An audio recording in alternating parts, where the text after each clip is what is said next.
In our everyday lives on the ground, we use optical fibers for really high-speed communication, and that capability has been adapted for use in space near Earth. DSOC stands for Deep Space Optical Communications, which is using lasers to communicate at high rate, and the application of that to deep space beyond the moon is what the DSOC project is about. Primary objective is to give future NASA missions the tools for returning data at much higher rates. The signals travel at the speed of light, so they come just as fast as they do for the microwaves, but you could send more data in the same time of a pass for the same spacecraft resources.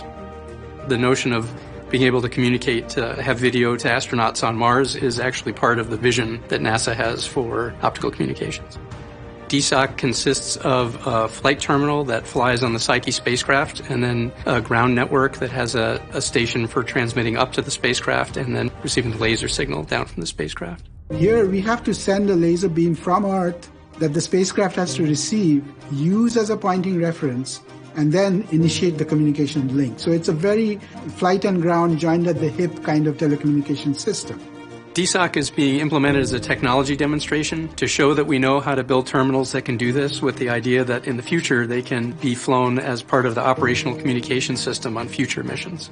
And we designed the terminal to operate out to about Mars' farthest distance, and Psyche on its cruise actually does a Mars flyby, so it's an excellent vehicle for the demonstration of deep space optical communication.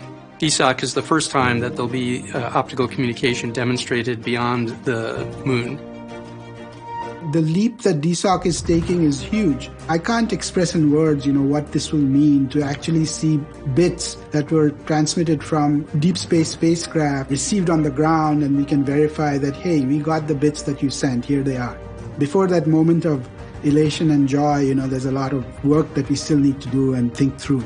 And so this is a stepping stone for a future operational capability that NASA is committed to. There's a lot of activity in space and a lot of collaborative work that goes on, and it's very exciting to be part of.